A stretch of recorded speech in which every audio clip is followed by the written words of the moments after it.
Podemos começar, então? Então, boa tarde a todas, todos e todes.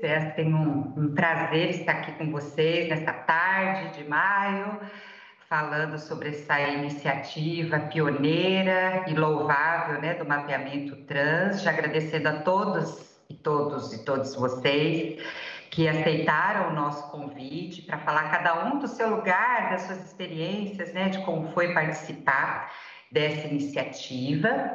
Então, eu vou falar um pouquinho de cada um e de cada uma, e aí, se vocês quiserem complementar alguma coisa, vocês fiquem à vontade, tá? Então, nós teremos aqui para falar hoje a Aisha Cristiane de Oliveira, ex-beneficiária do projeto Transcidadania, que é um programa de transferência de renda para mulheres travestis, transexuais e homens trans. Foi eleita a pessoa mais votada da história do Conselho Municipal LGBTI, ocupa a cadeira de mulheres transexuais neste biênio 2021-2022 e participou como pesquisadora de campo do mapeamento trans do município de São Paulo em 2019 e 2020. É isso, Aisha? Quer acrescentar mais alguma coisa?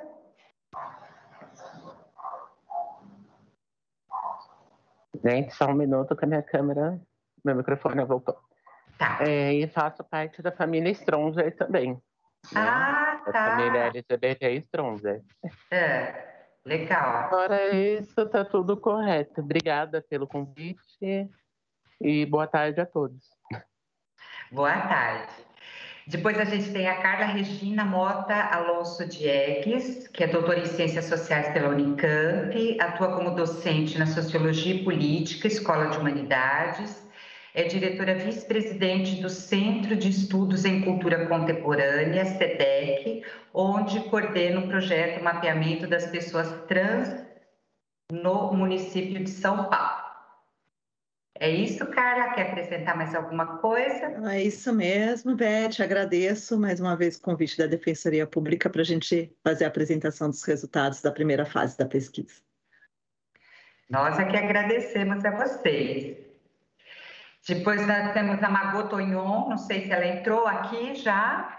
Margot é maquiadora, educadora de beleza, pensadora, ativista, mestre em filosofia pela USP, especialista em estudos de gênero, trabalha como consultora em diversidade desde 2016, atuando em treinamento de equipes em diversas empresas. Já participou desde 2016 de mais de 100 eventos, dentre debates, palestras e rodas de conversa. Com Rafa Cruz e Maria Agatha Inácio, forma o trio LGBT. Integra o quadro de professoras nos cursos de maquiagem profissional iniciante da Escola Madre, onde também ministra o curso Beleza é Diversidade. Produz conteúdo de beleza no Instagram, @mulherestrans. Margot tá aí já ou não? Por enquanto não. Tá. Depois a gente tem a Cole Cristine Avelar Rodrigues, 24 anos, preta, travesti, militante, comunicadora da Casa NEM, que é Centro de Acolhida para Pessoas LGBTQIA, escritora e pesquisadora do primeiro mapeamento trans da cidade de São Paulo. Ok, Cole? Ok, gratidão, viu? Gratidão pelo convite e por estar mais uma vez somando com vocês pela nossa comunidade que é tão invisibilizada. Muito bem, muito obrigada. E agora o Jordano me mandou aqui, Jordano Magri, advogado, mestre, doutorando em Administração Pública e Governo pela FGV e assessor do vereador Eduardo Suplicy. Certo, pessoal? Podemos começar, então? Você quer falar alguma coisa, Vinícius? Eu queria dar boas-vindas a todas, todos e todes, agradecer pela disponibilidade de compartilhar o resultado da pesquisa aqui conosco, nesse novo formato, né? Novo formato do novo velho normal, já se tornando, né, velho normal depois de um ano. Esse formato possibilita, né, que haja uma expansão maior de acesso a esses eventos, então acho que nisso a gente acaba ampliando, né, os nossos eventos em educação e direitos. parabenizá-los pela pesquisa, parabenizar o gabinete do vereador Suplicy, né, o SEDEC, em nome da Carla, as pesquisadoras em nome da Aisha, da Cole e da Magô, como a Beth trouxe, acho que é uma contribuição fundamental esse mapeamento, para que a gente tenha dados, né, oficiais, né, dados mais qualificados para a gente pensar políticas públicas para a população ter aqui no município de São Paulo. Muito obrigado. Desejo um bom evento para todas e todos e todes. Gente, antes do Jordano iniciar a fala dele, a Magô me chamou aqui no WhatsApp, ela está pedindo o link para ela entrar. Qual que é o link? Dá para mandar aqui? A gente pode seguir, a gente vai providenciar aqui. Vocês providenciam? Então tá bom. Então me tá passa o contato dela. Tá, deixa eu passar aqui, peraí, gente. Bom, então vamos começar com o Jordano, dando início à fala que vai nos trazer, então, um pouco de como foi esse percurso político dessa questão do mapeamento trans do município de São Paulo. Pode começar. Bom, boa tarde a todos, todas e todes. Obrigado por essa oportunidade. Eu acho que o NUDIR sempre esteve muito presente, né, com a gente desde o começo desse processo. Então, eu acho muito simbólico a gente vir discutir aqui, né, os resultados e a gente já apresentou em outros lugares, a Carla pode dizer, mas a preocupação de vocês de trazer as pesquisadoras, a preocupação de vocês de fato incluir, da gente entender por dentro o que foi o mapeamento é muito importante, até porque a gente entende que esse mapeamento ele é só o começo, né? Ele é o começo de um processo de visibilidade e qualificação de informações sobre essa população. Eu sou Jordano, trabalhei já na gestão Haddad, fui chefe de gabinete da Secretaria de Direitos Humanos durante a gestão Haddad, e atuei diretamente junto com o Suplicy, né? Porque quando o Suplicy perdeu a eleição do Senado em 2014, ele acabou assumindo a Secretaria de Direitos Humanos em 2015, antes de virar vereador. Então, durante esse período, no comecinho de 2015, é que é lançado o programa Transcidadania. Então, a gente vem um pouco desse processo, da herança desse processo, com o Transcidadania, como uma política que, naquele momento histórico, né, era uma política que estava muito, muito bem vista, né? Era uma política vitrine na época, por ser no começo houve uma preocupação, um ataque muito forte em relação à outra cidadania, né? A Bolsa Travesti, aquela coisa pejorativa que a mídia colocava, mas depois foi um processo que foi muito ressignificador, justamente por a gente trazer a visibilidade de um programa e o governo não ter vergonha de um programa LGBT que estava conduzindo naquele momento. Então, a gente vem desse processo, com as eleições de 2016, né, que o prefeito Haddad, na época, não se reelege, mas o Suplicy se elege vereador, a gente vai para a Câmara Municipal para trabalhar diretamente, enfim, na Câmara lá com o mandato do Suplicy, ele me convida, eu acabo indo com ele.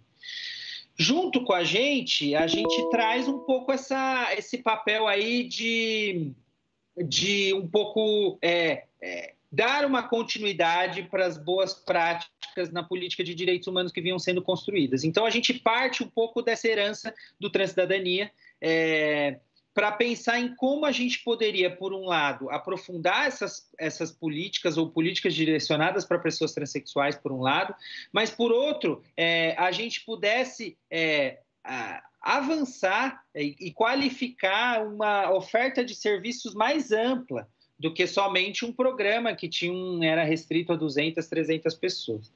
Então, a gente parte daí.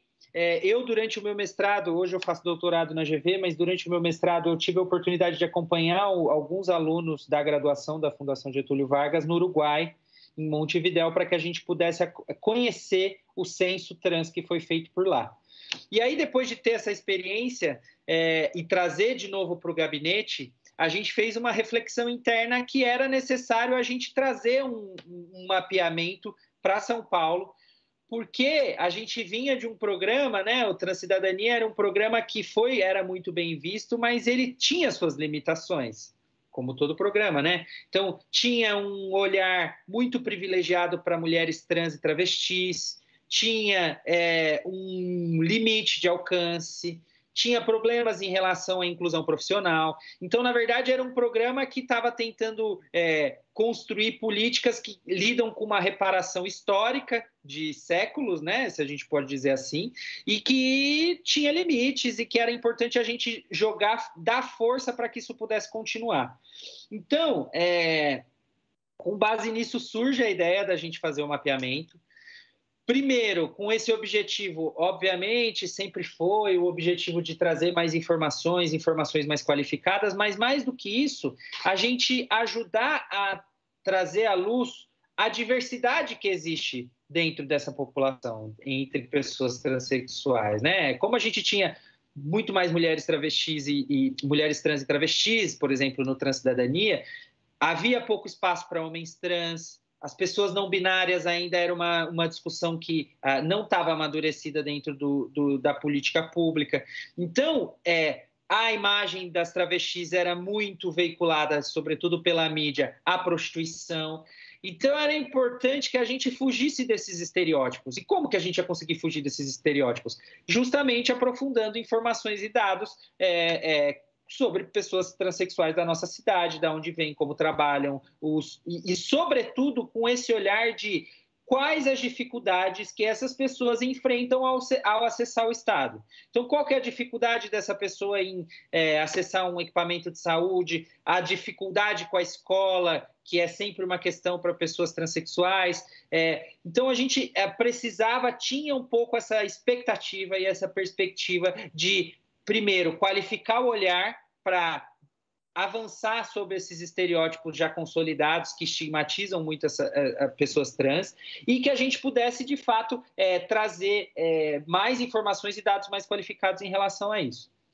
Uma experiência que a gente olhou no Uruguai e que, de fato, dos relatos que vieram lá foram muito importantes, é que, mais do que um mapeamento em si, a importância do censo lá para o Uruguai, e que aí era uma das nossas fichas nesse começo, era o processo enquanto um processo mobilizador. Então, que o mapeamento ele não fosse só a gente está focado lá em conseguir os dados, saber quantos por cento fazem isso ou quantos por cento vivem aquilo, mas a importância da gente transformar esse processo do mapeamento enquanto um processo mobilizador.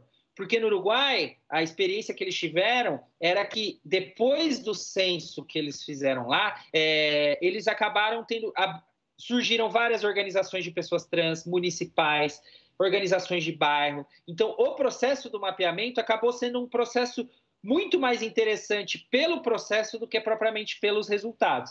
E a gente tinha um pouco essa expectativa. Então, por isso que desde o começo a gente pensou, então, vamos fazer um mapeamento, vamos conversar com a Secretaria de Direitos Humanos, vamos buscar centros de pesquisa que estejam dispostos a fazer isso, procuramos vários, e aí até que a gente chega no SEDEC, e aí sentamos os três na mesa para, de fato, fazer essa conversa. Vamos fazer esse projeto? Vamos seguir juntos? Vamos. E aí a gente tomou essa decisão e, a partir daí, a gente seguiu junto. O último elemento que eu gostaria de falar, porque eu acho que, na verdade, eu sou o que menos tem que falar aqui hoje, a importância que a gente teve. Então, como que ele se deu, esse processo, né? Ele é um processo que veio de uma emenda parlamentar, então tem toda a burocracia da emenda parlamentar, mas a gente tinha uma preocupação que não fosse o SEDEC que construísse exclusivamente esse mapeamento, mas de que fosse um processo, como eu falei, agora mobilizador. Então, por isso que a gente fez 3 ou 4 reuniões no início do mapeamento, chamamos várias organizações, dentre elas a Defensoria Pública, na pessoa do Nudir, então Elizabeth e o Vinícius estiveram com a gente nessas reuniões, chamamos o OAB, organizações da Unifesp que trabalham com pessoas trans, da saúde, as UBSs que mais atendem o serviço de harmonização, organizações da sociedade civil, todos os trabalhadores do Centro de Cidadania LGBT que existem na cidade, chamamos o CRD. A gente tentou construir com toda a rede que já atende essa população um processo que fizesse sentido para essas pessoas. Por quê? Porque além de mobilizá-las, essas pessoas eram importantes para conseguir fazer chegar a pesquisa. O nosso grande desafio, no começo, começou vamos contar quantas pessoas transexuais existem em São Paulo. E é muito difícil a gente conseguir contar, né? Por isso que até a gente não chama de censo, é um mapeamento, porque a gente não fez uma atuação censitária de domicílio em domicílio, batendo palma e perguntando quem mora ali, se tem alguma pessoa transexual.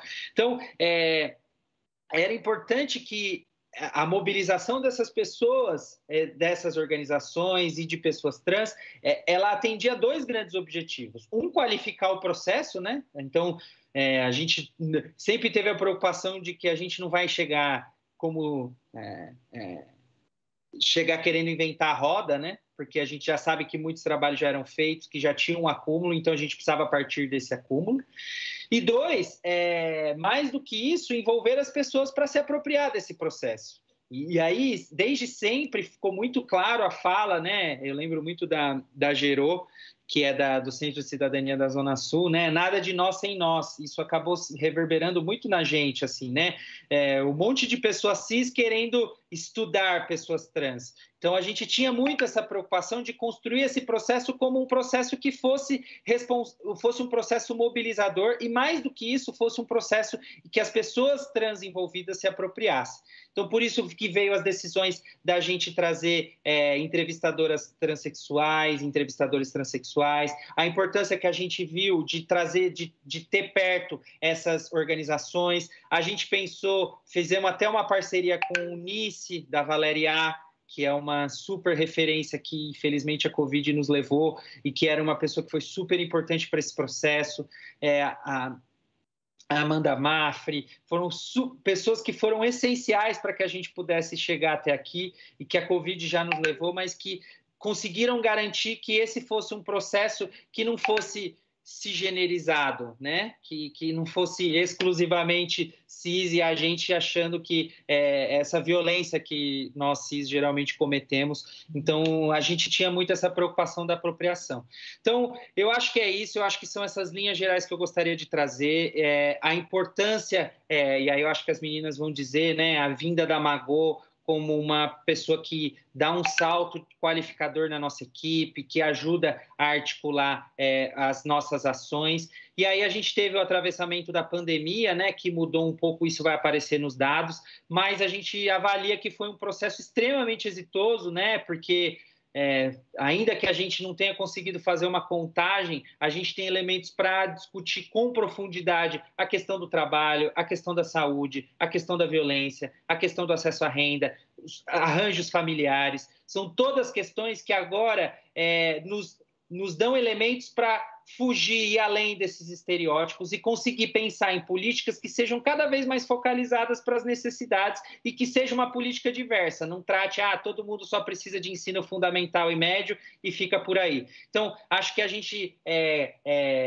deixa isso de legado, mas o mais importante que é um legado que foi construído com pessoas transexuais, com o envolvimento de muita gente e que é importante que essa apropriação também se dê nessa chave, porque é isso que vai fazer com que esses dados sejam apropriados e a gente consiga garantir que daqui para trás a gente não vai mais, apesar desse governo e de todo o contexto político que a gente está vivendo. Então, é só daqui para frente, é só cada vez mais direitos e aí conseguindo fazer esse entendimento de cada vez mais dar protagonismo para pessoas transexuais e, por outro lado, cada vez mais nós, pessoas cis, estarmos extremamente conscientes e alinhados sobre a importância da gente avançar em políticas, em respeito e, sobretudo, em oportunidades para as pessoas trans. Acho que é isso e agradeço a presença e estou à disposição. Obrigada, Jordano. Essencial essa sua fala aí para a gente entender um pouco, né? Aliás, entender como que começou todo esse processo e aí já faz o chão aí para a Carla começar agora a falar da pesquisa e depois as 3 meninas darem sequência aí sobre a participação delas. Então, agora é com você, Carla.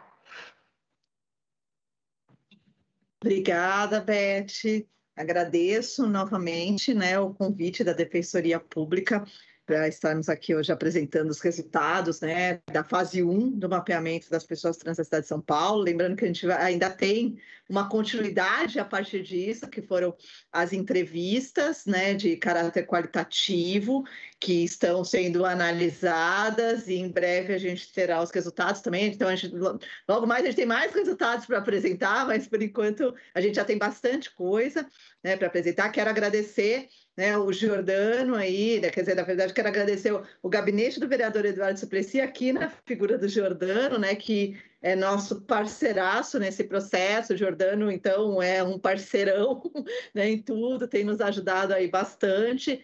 Agradecer à Secretaria, né, Municipal de Direitos Humanos e Cidadania, a Coordenação de Políticas LGBTI, né, onde está, né, sediada também a pesquisa, que é nossa parceira aí nesse processo. Agradeço muito, né, a parceria deles também. E aí, na figura da Margot, da Cole, né, e da Aisha, né, as entrevistadoras e entrevistadores trans que participaram desse processo da pesquisa de campo, num trabalho que foi para a gente muito enriquecedor e gratificante, né, para nós. Acho que o Giordano já resumiu bem essa questão, né, de nós, cisgêneros, né, podemos aprender, né, com as pessoas trans sobre o que é ser uma pessoa transexual, né? Então, para nós foi bastante gratificante, como para o SEDEC foi bastante gratificante também ser a instituição que conduziu a pesquisa aqui em São Paulo.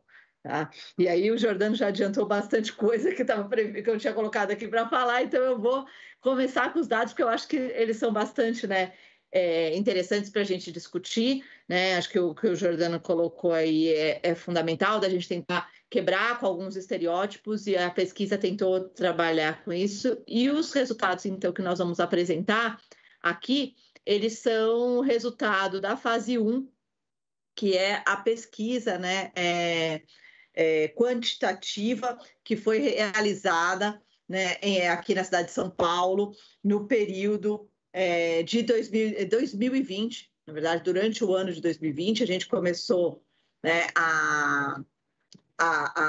o trabalho em 2019, com essas reuniões que o Giordano, né, bem lembrou aqui, com as pessoas, com institutos, movimentos, organizações, né, que defendem, né, os direitos das pessoas trans, e também, né, movimentos de pessoas trans, né, e foi, né, ele já citou aí a Valeria, a Amanda, né, aí a Aisha falou, né, que ela é da família Stronger, o pessoal da família Stronger participou junto com a gente também desse processo inicial. Então, ou seja, teve bastante gente, tinha reunião assim com mais de 50 pessoas envolvidas nesse processo para elaborar, né, esse desenho da pesquisa, e nessa fase 1, principalmente o questionário de pesquisa, tá? O questionário de pesquisa foi todo elaborado, né, com as pessoas trans, então ele é bastante né, representativo aí do que também as pessoas trans gostariam de,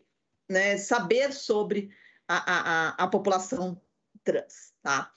Bem, a pesquisa teve esse objetivo da gente tentar, que o Giordano já falou, ou seja, a gente não tinha como, né, dizer vamos fazer um censo, porque a gente não sabe qual é a quantidade de pessoas trans, né, existentes na cidade de São Paulo, mas a gente tentar mapear o máximo possível de pessoas trans, e não somente, né, dizer quantas são, mas dizer quem são, né, o que fazem, quais as condições em que vivem, né, e também trazer à tona algumas situações, né, de violência, questões da educação, que de alguma maneira podem nos ajudar a estabelecer diretrizes para políticas públicas, né, para essa população, tá? Então, o primeiro item, né, aí aqui a nossa metodologia, né?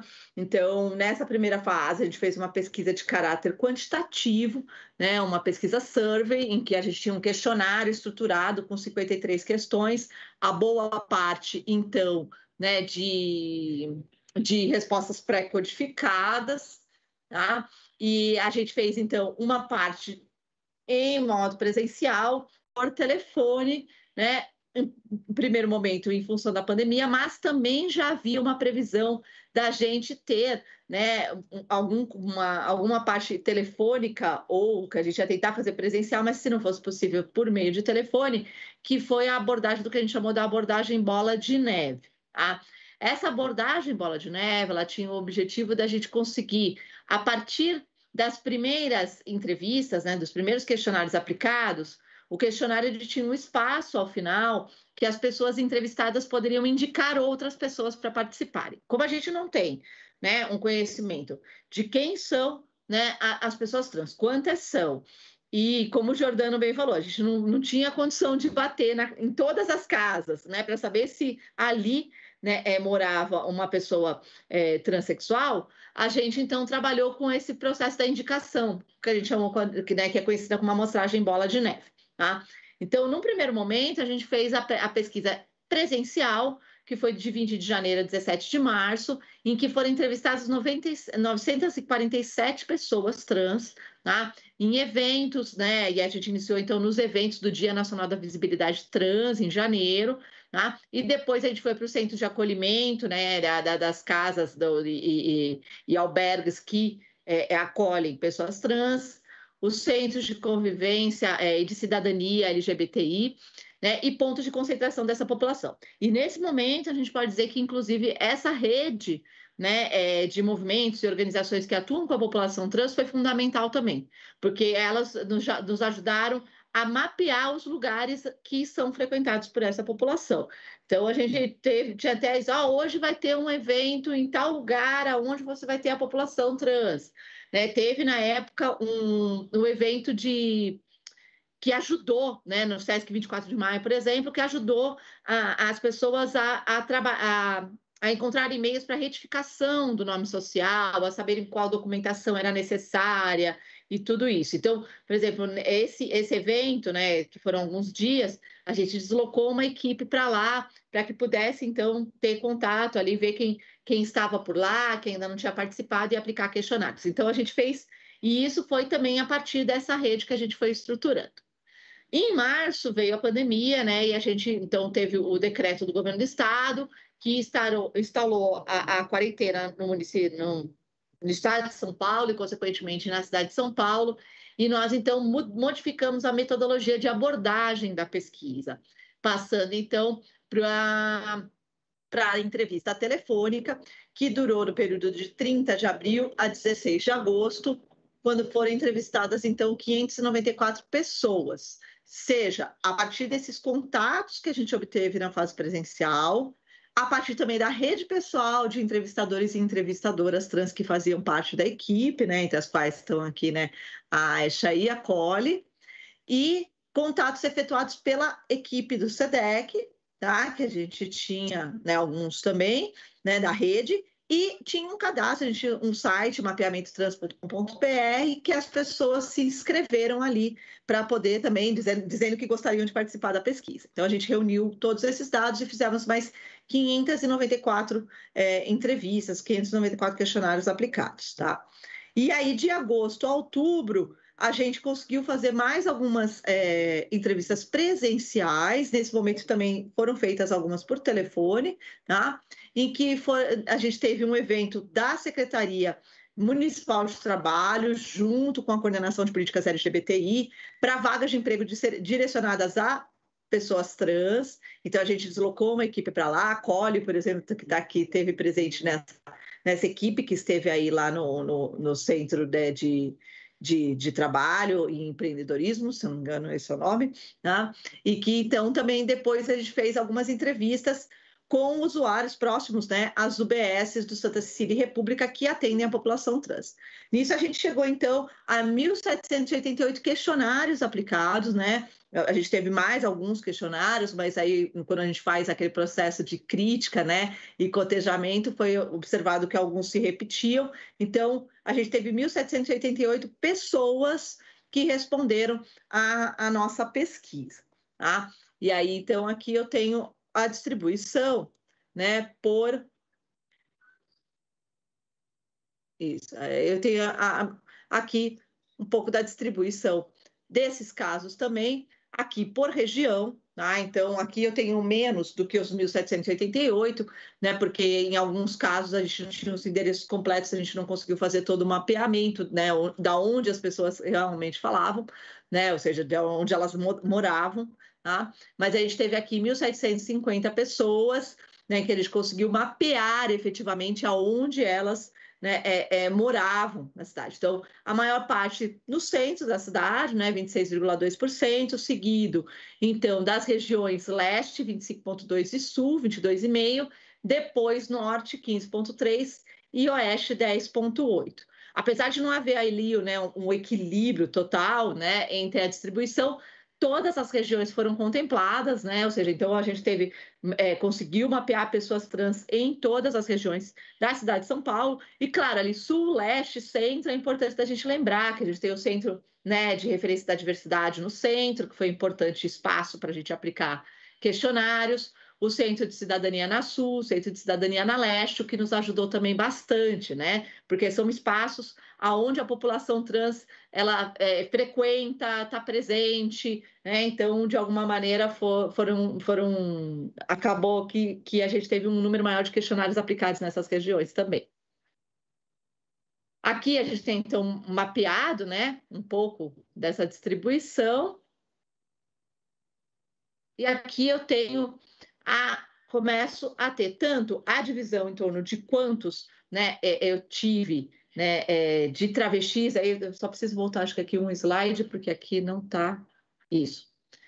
Aqui eu tenho a quantidade de por, né, categoria, né? A gente fez ali, né, uma categorização que não corresponde efetivamente ao conjunto, né, da população trans, pensando que a população trans é bastante heterogênea, né? Então, a gente fala população trans, mas é pensar que dentro dessa população a gente tem mulheres trans, homens trans, travestis, pessoas não binárias, e podemos ir bem mais longe aí. Para efeitos de pesquisa, a gente trabalhou com essas 4 categorias: travestis, mulheres trans, homens trans e pessoas não binárias, tá? A gente trabalhou com essas 4 categorias, e aqui, então, a gente teve uma maioria de mulheres trans e travestis, né? 48% mulheres trans, 22% travestis, 24% homens trans e apenas 6% de pessoas não binárias, né? Então, a maior parte das pessoas que foram entrevistadas são mulheres trans e travestis, mas também tem uma parcela significativa aí, né? Quer dizer, 1/4 das pessoas entrevistadas foram homens trans também, tá? Então, aqui eu tenho um pouco da divisão relativa à idade, né? E tem, né, os dados mostram que a média de idade da população trans é de 35 anos, né? E se a gente for observar aqui, né, as pessoas entrevistadas, elas estão dentro dessa expectativa, né, de vida dessa população, que é um dado muito triste, né, de pensar que a expectativa de vida da população trans é de 35 anos, né? Nesse caso aqui foi a média de idade identificada, né, que fica de 21 a 30 anos, e aqui por categoria, então a gente tem, né, travestis 34 anos, mulheres trans 33, homens trans 27, pessoas não binárias 26, que foram atingidos aqui pela pesquisa. Mas eu acho que é um dado importante, né, até seguindo a fala do Giordano, da gente quebrar com os estereótipos, né? Então, de observar que você teve aí, né, 26% das pessoas entrevistadas, de 13% das travestis, desculpa, 13% das travestis e 13% das mulheres trans ultrapassavam os 36 anos, e você tinha 11% das mulheres trans e 11% das travestis que tinham entre 41 e 45 anos, e aí 14% das travestis entrevistadas tinham mais de 45 e 13% das mulheres trans mais de 45, né? Então, ou seja, a gente não pode dizer que talvez haja um aumento da expectativa de vida, mas é interessante, né? É bacana a gente ver aí esse dado, né, de pessoas acima dessa expectativa de vida ter respondido aí a pesquisa. Em termos da escolaridade, também é interessante de ver, né, de que o total, né, 37% aí disseram ter o ensino médio completo. Então, por mais, a gente sabe que tem uma questão entre a população trans, de que há uma parcela da população que não consegue atingir nem o ensino médio completo por questões relativas a preconceito e discriminação no ambiente escolar, tá? Mas entre a população pesquisada, 37% indicou o ensino médio, ter o ensino médio completo, né? E esse número, ele aumenta, né, quando você passa para mulheres trans, homens trans e pessoas não binárias, né? O que mostra também, né, uma discussão que é grande, né, em torno da população grande, da população trans, que é relativa à questão da passabilidade, né, e também até mesmo em torno dessa discussão do preconceito e discriminação presente, quando se está falando de processo de transição, né, para uma mulher trans, uma travesti e para um homem trans. Né? Então, né, entre os homens trans, por exemplo, a escolaridade é maior do que entre as mulheres trans e as travestis. Tá? Então, eles têm, né, em termos de realização do ensino superior, não binários 21%, homens trans 18%, e entre as mulheres trans e as travestis não atinge 10%. Né? Então, é por isso que é importante a gente ter essa diferença, né, sendo acentuada na pesquisa também, que fez essa categorização, digamos assim, para mostrar que dentro da própria não é possível tratar a população trans como algo homogêneo. É necessário observar as diferenças existentes no interior da população trans. Com relação à cor, né, cor ou raça, né, a gente teve aí que uma boa parte, principalmente das mulheres trans e travestis, se identifica como parda ou preta. Né? Entre os homens trans e não binários, aumenta o número de pessoas que se consideram brancas, né? Mas entre as travestis e as mulheres trans, isso, a identificação como preta ou parda é maior. E aqui a gente começa, então, a trabalhar um pouco a questão da transição mesmo de gênero, tentando entender um pouco em que momento isso acontece, né? Quando que se identifica e como é que foi também esse processo em relação à família, né? Então, 62%, se a gente fizesse a somatória, né, do 6 a 10 e do 11 a 15, começa a perceber, né, essa identidade de gênero, essa outra identidade, né, a dissociação entre o sexo e o gênero, né, da sua identidade de gênero, aí, a partir dos 6 anos. Então, no fim, né, do fim da infância e início da adolescência, é um momento importante para essa percepção da identidade de gênero. Tá? Poucos, aí 19%, né, se percebem a partir dos 16 anos, mas, ou seja, esse momento aí do fim da infância e início da adolescência é que é crucial. Isso, de alguma maneira, também reverbera nessa discussão que a gente estava falando sobre a questão do preconceito e discriminação no ambiente escolar, porque é o momento da idade escolar, é o momento também da percepção dessa identidade de gênero e que muitas vezes você não tem nesses espaços, né, uma preparação das pessoas, dos profissionais, né, sejam dos professores, dos profissionais de educação de uma maneira geral, para entender e acolher, né, essa transição pelo qual essas pessoas começam, então, a passar. E isso também reverbera no ambiente da casa, né, no ambiente familiar. Né? Então, como, né, a boa parte, como a pesquisa entrevistou só pessoas acima de 18 anos, então, claro, dessas 73, as entrevistadas disseram que não moravam mais com os pais. No entanto, quando a gente perguntava qual é o momento que deixou a casa dos pais, né, 78% indicaram que foi a partir dos, né, ou com 15 anos ou menos, ou a partir dos 15 anos ali, né, com 16. Então, tem uma saída precoce, a gente pode dizer, da casa dos pais, né, uma saída antes dos 21 anos de idade. E parcela, né, significativa disso acontece, né, por conta também de uma ausência de acolhimento desse processo de construção de uma nova identidade, né, dessa identidade de gênero, tá?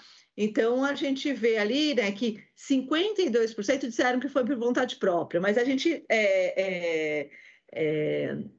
analisou, né, esse dado, a gente refletiu bastante sobre esse dado, quanto essa vontade própria não se dá também por não ser acolhido. Não pode não ter havido brigas, desentendimentos, conflitos, mas, ao mesmo tempo, a pessoa não se sente à vontade de estar naquele ambiente, porque se vê colocada, às vezes, né, com algumas pequenas críticas, algumas falas que ela percebe que não é mais aquele espaço que ela deve estar, né? Então, a gente analisou bastante sobre o quanto essa vontade própria efetivamente é uma vontade própria de autonomia, de emancipação, ou é uma vontade própria provocada por uma ausência de acolhimento no interior do ambiente familiar, tá?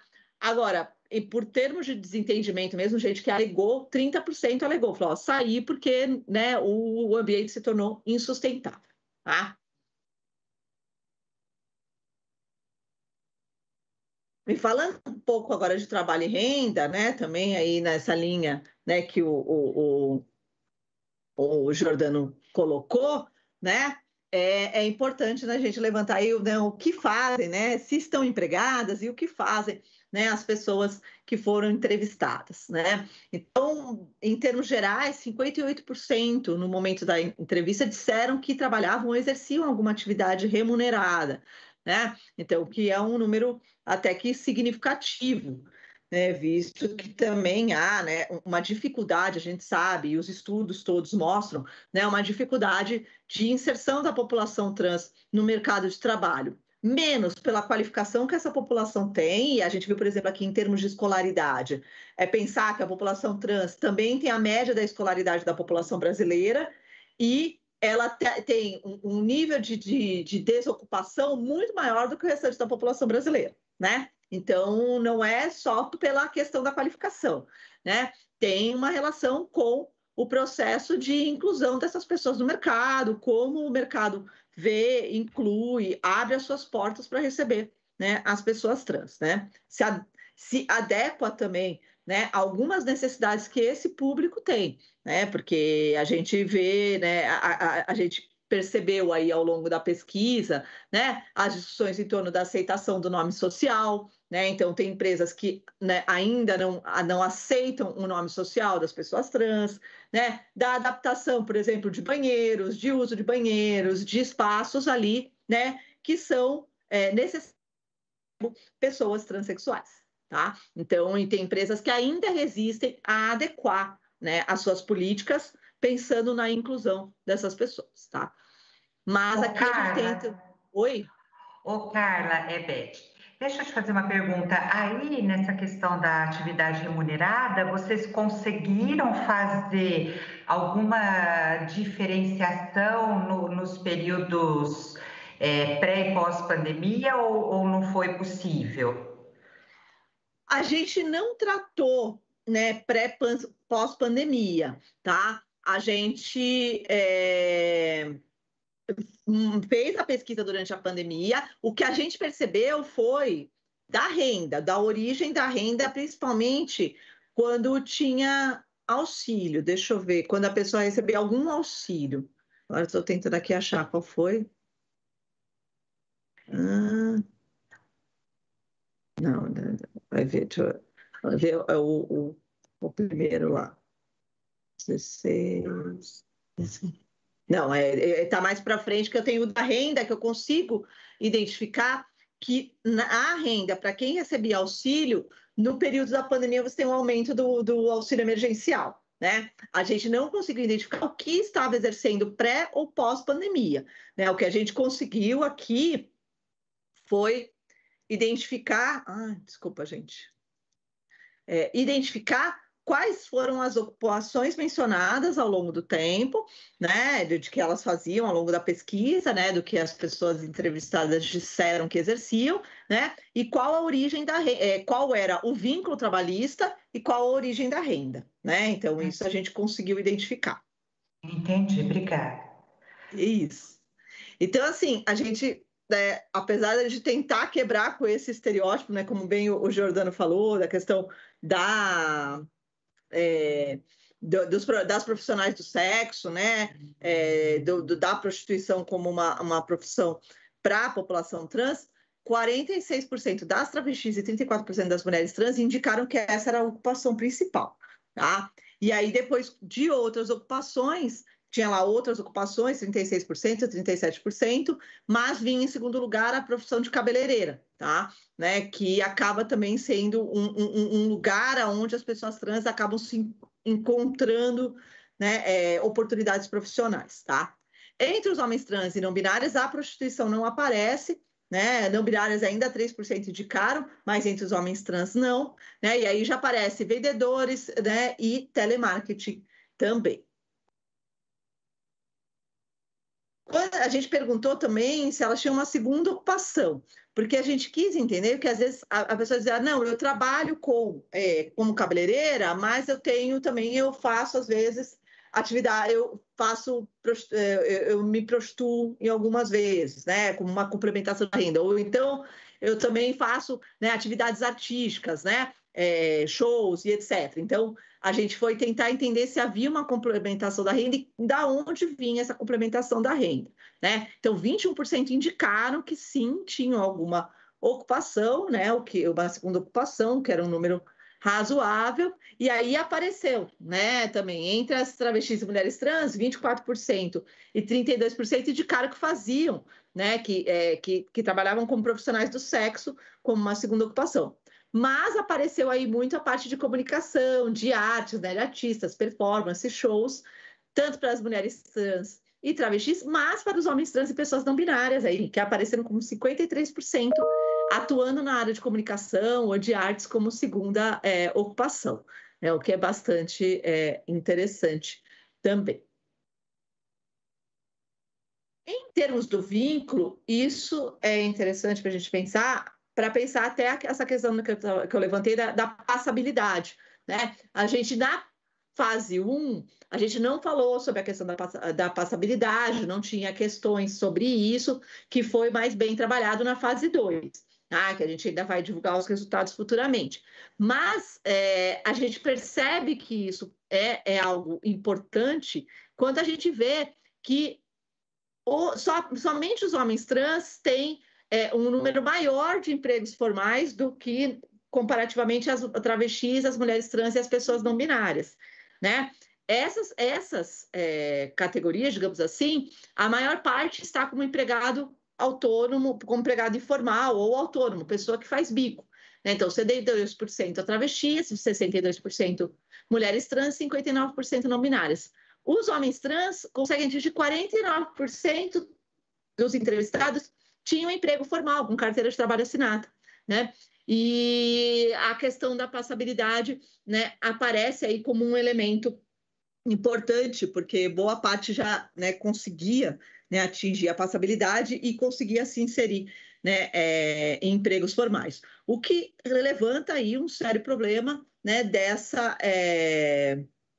necessidade, como o mercado coloca como uma necessidade de adequação das pessoas trans ao tipo cis, para que elas possam se inserir no mercado. Então, é uma crítica, né? Os dados nos trazem aí uma crítica, uma necessidade crítica a essa continuação, né? Essa permanência da forma como o mercado, né, de trabalho, as empresas ainda veem as pessoas trans, sendo como se a necessidade delas se adequarem ao padrão cis para que elas possam ser incluídas no mercado, o que é, né, digamos assim, no mínimo, inaceitável, né? E quando a gente fala isso, porque a gente olha para a questão da qualificação, da formação técnica, né? Você percebe que as travestis e as mulheres trans também têm uma qualificação técnica, né, quase no mesmo patamar que os homens trans, né? Então, ou seja, não é isso que as exclui desses empregos formais, né? Se você tem 42% das mulheres trans que têm uma formação técnica ou experiência para trabalhar em uma área de ocupação e 49% dos homens trans tem também isso, mas essas mulheres trans não conseguem atingir esse mercado formal, você fala, então tá, qual é o elemento que faz com que elas não atinjam esse mercado formal, né? E aí a gente vai, então, para esse fator de discriminação ainda fortemente presente no mercado de trabalho. Aí aqui a gente tem a questão da renda, né? Claro, como os homens trans têm, né, ou empregos formais, eles acabam tendo uma renda um pouquinho maior. Mas aqui a gente quis acentuar a questão também da raça, né? Da raça cor, tentando fazer um processo de intersecção aqui, observando essa relação entre, né, transexualidade e cor-raça. E a gente percebe como isso ainda é fundamental fazer, porque você tem aí a maior parte das pessoas que se autodeclaram pretas, né, recebem até um salário mínimo. Tá? E isso modifica quando você está falando, né, das pessoas que se autodeclaram brancas, né, onde você tem aqui já 34% que recebe de 1 a 2 salários mínimos, que indicou a receber de 1 a 2 salários mínimos, né, e reduz aqui na faixa de quem recebe até meio salário mínimo ou, né, até um salário mínimo. Tá? Então, isso, né, quando a gente faz, então, além de tudo, esses cruzamentos que evidenciam também outras formas de discriminação, a gente percebe o quanto, né, é importante a gente ir cada vez mais recortando também, né, para observar não apenas uma forma, mas as múltiplas formas de discriminação que operam, né, na população trans. Carla, você Oi. tem 9 minutos para encerrar, tá bom? Tá, bora lá, tô indo aqui.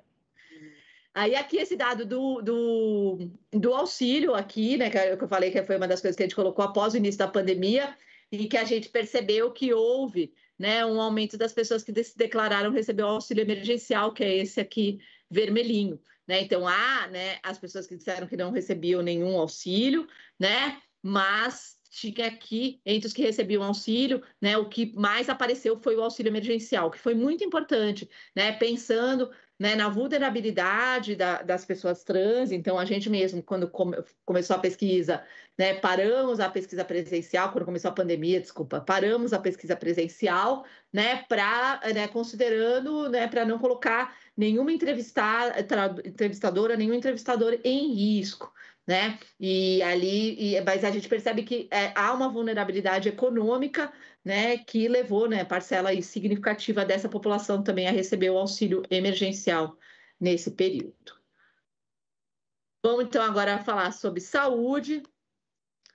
E saúde, a gente pesquisou aí a parte, né, relativa a saber qual é o tipo de tratamento contínuo, e também a gente investigou mais alguns pontos. Então, em termos de tratamento contínuo, você tem ali que 55% das pessoas entrevistadas, né, fazem um tratamento para terapia hormonal, né, e 24% faziam um tratamento de IST, HIV/AIDS, tá? Então, a maior parte dos que indicaram né, fazer algum tipo de tratamento contínuo específico, esses foram os identificados. E quer dizer, você tem que 84%, né, disseram que utilizavam regularmente algum serviço de saúde, sendo o tratamento hormonal e ST/HIV os mais utilizados. Em todas as faixas de renda, independente da faixa de renda, todos indicaram, né, utilizarem serviços e equipamentos de saúde do Sistema Único de Saúde, importantíssimo, né, porque a terapia hormonal é oferecida no Sistema Único de Saúde, a população trans busca terapia hormonal no Sistema Único de Saúde, então é importante, né, o trabalho que o SUS faz para essa população. 64% indicaram que tomam hormônios regularmente, 54% tomam por conta própria, o que é um dado importante, né, para a gente pensar por quais motivos tomam por conta própria, né, não talvez porque querem, mas porque às vezes não se sintam acolhidas nos serviços de saúde, tá? 38% recebem orientação médica e os homens trans acabam tendo um mais elevado de orientação médica, tá? 20% das pessoas tomaram hormônios em algum momento, dos que disseram que não tomaram, que não tomam, mas pararam, sendo, né, algumas por efeitos colaterais, né, deve ser um dos motivos alegados os efeitos colaterais que causam os hormônios. Com relação ao uso do silicone industrial, 44% das travestis e 37% das mulheres trans disseram que já tinham feito o uso do silicone industrial. E mais de 90% que fizeram o uso do silicone industrial, o acesso à aplicação foi feito por meio das bombadeiras, né, que são pessoas trans e travestis que fazem a aplicação do silicone industrial, tá? E quase um quarto das pessoas entrevistadas já tinham realizado algum tipo de cirurgia plástica. Com relação ao tratamento psicológico psiquiátrico, que a gente também perguntou, Carla, né? Carla. Oi. Deixa eu só te perguntar do slide anterior. Quando você fala de cirurgia, primeiro assim, chocada com esse número de 50 e acho que 4%, né? Que fazem uso de hormônios por conta própria, é um número muito alto. Isso, 54%, é um número muito alto. Aqui, no último, quando você fala, um quarto das pessoas realizaram alguma cirurgia plástica, o que vocês chamaram de cirurgia plástica? Seja uma mastectomia, seja uma inserção de um implante, né? Colocação do implante mamário, né? Aqui não entrou a cirurgia de redesignação de sexo. Tá. Não entrou bem aqui, tá? Mas entrou esses outros tipos. Já colocou um botox, fez uma mudança, né? No rosto, alguma coisa do tipo. Tá. Eu queria saber justamente se a de redesignação sexual estava incluída, então não está. Não está. Tá, obrigada. Com relação à questão do tratamento psicológico psiquiátrico, então 30% disseram que passavam por tratamento no momento da entrevista e outras 33% indicaram que já tinham passado, né? O principal motivo foi depressão, 47%, 25% ansiedade e 12% que passavam por conta do processo de redesignação sexual, né? Que é necessário esse acompanhamento psicológico anterior. Aí eu vou agora para os dados finais, que são da violência, tá? Eu já estou aqui acabando. Que né? Então, a gente teve que 43% das pessoas entrevistadas disseram ter sido vítima de violência física por conta da sua identidade de gênero.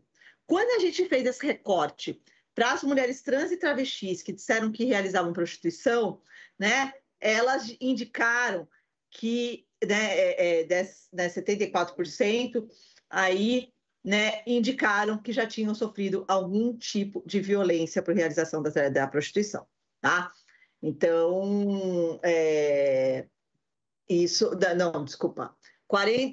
quase 50% disseram que já tinham sofrido algum tipo de violência, sendo que dessas, né, entre as mulheres trans e travestis, 74% era que já tinham feito prostituição, faziam ou já tinham feito prostituição. Então, isso nos levou ao entendimento de que as mulheres, né, trans e travestis que fazem prostituição, claro, acabam estando mais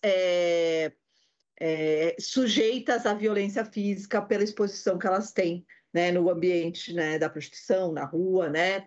E isso se intensifica aqui com esse dado, quando eu tenho que 39% indicou que já tinha de 4 vezes ou mais sofrido, né, violência física na rua, tá? Na escola, 21% das pessoas entrevistadas disseram que já tinham sofrido violência física na escola por conta da sua identidade de gênero e 21% também na casa dos pais ou outros parentes, de 4 vezes ou mais, tá? Que a gente perguntou a frequência. Mas, né, tem alguns dados aqui que são interessantes desse caso da violência verbal, né? 80% indicaram já ter sofrido violência verbal, e quando a gente perguntava em que local, 42% disseram que frequentemente na rua, 26% na escola, 22% na casa dos pais, né? Agora é interessante de observar que 17% indicavam que já tinham sofrido pelo menos às vezes num banheiro masculino ou feminino. Isso, inclusive, foi uma discussão que a gente fez, né, da questão de que, para quem é cis, você nunca imagina que ir a um banheiro pode, de alguma maneira, você sofrer uma violência, né, verbal por conta do que você é, ser homem, ser mulher. Né? Para uma pessoa trans, isso, né, pode ser, né, algo que ela vá sofrer um preconceito ou discriminação. Então, né, a gente até chegou a comentar, né, que parcela, né, dessas pessoas já deixou de, inclusive, frequentar banheiros masculinos ou femininos ou banheiros, né, em lugares públicos por conta da sua identidade de gênero. Né? Então, a gente falou, eu, como mulher cis, não imagino isso. Né? Eu nunca deixei de frequentar um banheiro no lugar público. Né? Uma pessoa trans deixa de frequentar um banheiro no lugar público por conta da sua identidade de gênero. Né? Que é esse dado aqui. Né? Então, a gente tem que, né, lugar que deixou de frequentar aqui, 17% deixou de frequentar banheiro masculino ou feminino, né? Deixou de frequentar, e 29% frequenta às vezes, mas evita. Né? que é um dado significativo, né, de você pensar que às vezes você está num shopping center, você ir ao banheiro, você não vai ao banheiro, né? Que para quem é cis, isso, né, simplesmente não passa. Então, esse é um dado que, por exemplo, nos levou a uma grande reflexão sobre a condição na qual estão, né, inseridas as pessoas trans. Tá? E aí, com esse dado, eu encerro, então, a apresentação, agradecendo novamente, né, aos nossos parceiros, né, a Coordenação de Políticas LGBTI, a Secretaria de Direitos Humanos e Cidadania, o gabinete do vereador Eduardo Suplicy, e, claro, né, agradeço a EDESP, né, por nos permitir aí apresentar esses dados do mapeamento. Eu fico muito contente de poder apresentar. Obrigada, Carla. Nossa, assim, a riqueza desses dados, né? Quanta coisa que ficou passando na cabeça, assim, que dá vontade de parar em cada slide seu e ficar, né? Cada slide, na verdade, cada levantamento de dados de uma coisa, de um aspecto. Nossa, dá para a gente discutir muito e pensar muito, né, em todas essas questões, né, da saúde, do trabalho, enfim. Parabéns e aqui você. Aqui é só um recorte, tá? Né? É uma pequena parte do que está no relatório. Até vou falar 2 minutos só. O relatório está disponível no site da Coordenação de Políticas do Secretaria Municipal de Direitos Humanos e Cidadania, Coordenação de Políticas LGBTI. Vão lá, projetos, tem lá um relatório da fase 1, que tem muito mais dados. Peguem, usem, façam, né, bom proveito desses dados, porque realmente eles são fundamentais para a gente pensar, né, as políticas para essa população. Sim, muito obrigada, Carla. Bom, agora dando sequência, para depois a gente ver se consegue ficar um tempinho, né, debatendo um pouco mais com tantas coisas, eu vou pedir então para Aisha, Cole e Magô abrirem as suas câmeras e microfones, falarem um oi. E aí eu queria saber se vocês querem fazer falas, porque na verdade as falas de vocês a gente colocou, vamos dizer assim, num bloco só, né? Queria saber se vocês querem fazer falas individuais e acabou uma, começa a outra, ou se vocês querem meio fazer um bate-papo, se vocês chegaram a combinar alguma coisa, ou se a gente segue assim, cada uma fala por um tempo e depois a gente segue conversando, tentando uma interação, não sei, como que vocês preferem fazer? Eu prefiro individual, para ver a perspectiva de cada uma, né? Ou sobre o mapeamento.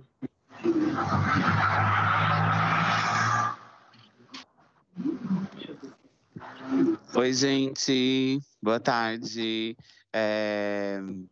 Eu prefiro ficar por último, se vocês não se importarem, para fechar a fala.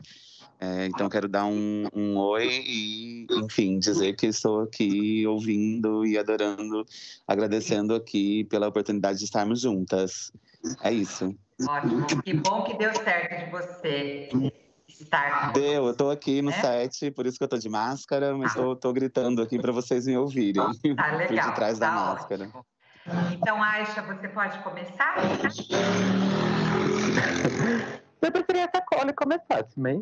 Então pode ser. Quer começar, Cole?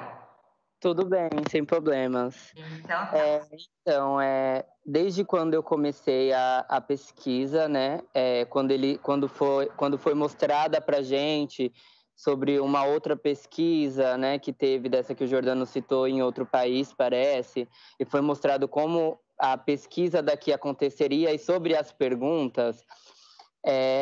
Eu, sendo uma mulher trans, já vejo certas pautas que já são muito batidas na nossa comunidade, né?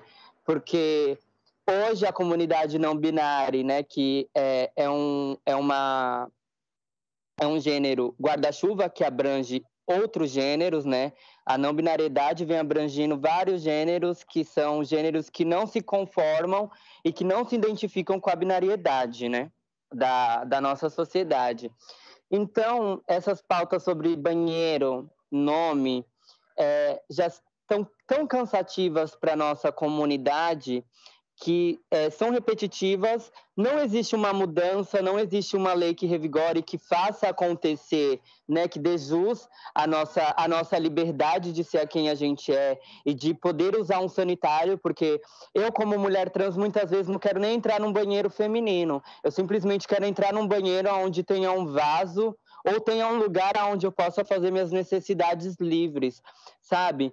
E sobre toda essa violência que a gente ainda vem sofrendo por conta de um banheiro, por conta de um nome, porque mesmo quando aconteceu toda essa empregabilidade trans no CAT, eu fazendo a pesquisa, eu recebi relatos de pessoas sofrendo transfobia naquele lugar, porque não respeitavam o nome deles, sabe?